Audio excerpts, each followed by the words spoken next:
waxay leedahay qof baa dhintay waxaana la xaqiijiyay qofka dhintay in aanan la aasin oo dhulka korkiisa uu ku baaba'ay marka qofka ma helayaa cadaab al-qabri ama wa naciimihi ayadoo la ogyahay qofka inuusan qabri gelin adiga ama hal lagu aaso ama geed korkii hal lagu saaro ama libaaxa ku cuno qasab qabri iyo cadaabkiisa iyo cuquubadiisa waa la mari cidii ilaahay ugu talagalay naciimkiisa iyo barwaaqadiisana waa la mari cidii ilaahay ku talagalay ilaahayna kuma adka tabaaraka wa tacaala adoonkaasi hilibkiisiiba dhulka korkiisa ku baaba'ay ama muxuu ahay waraabuhu cunay inuu rabbi tabaaraka wa tacaala qabri u sameeyo waxba ilaahay kuma aha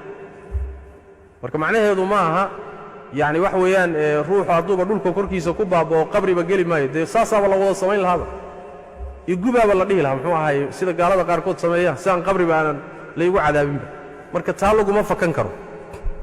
fakan karo allah tabaaraka wa tacaala waa isu soo kaa ururinaya oo waa kii xadiiskii fi saxiix ku yimid nin reer bani israa'iila jiray oo dembi badnaa aad u xadgudbay oo intuu noolaa markii isu yaabay oo naftu qabatay buu wiilashiisii u dardaaran uga tagay wuxuu ku yidhi dembi weyn baan ilaahay ka galay haddii lay qabtana kollay badbaadi maayo haddii awoodba la ii helaba fakan maayo waan isuga waxaad samaysaan markaan dhinto intaad ii gubtaan lafahayga shiida markaan budo noqdo budadaa badda ku saydha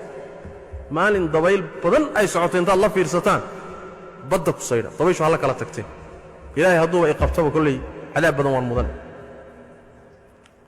oo ma ilaahay baa saa lagaga fakan bay kula tahay rabbi tabaaraka wa tacaala baddii buu amray oo dhulkii buu amray wuxuu ku yidhi mid walba qaybtii gaadhay ee ninkaa ka mid aha soo celiyo waa la amar qaatay oo waa laysu keenay jirkiisii baa laysu soo celiyey naftiina waa lagu soo celiyey war maxaa kuu geeyey baa li waxaas ilaahay oo cabsidaadaa iga tanbadatay buuri waxaan waxaasoo dhan u samaynayey cabsidaadaa iga badbadatay ilaahay waa saamaxay ninkaad arkaysaan tabaaraka wa tacaala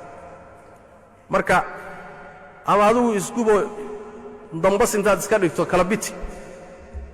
ama geed korkii hal lagu saaro masalada qabriga iyo wax laga warramayo imtixaankiisu waa la mari iyo wixii ku saabsan nacam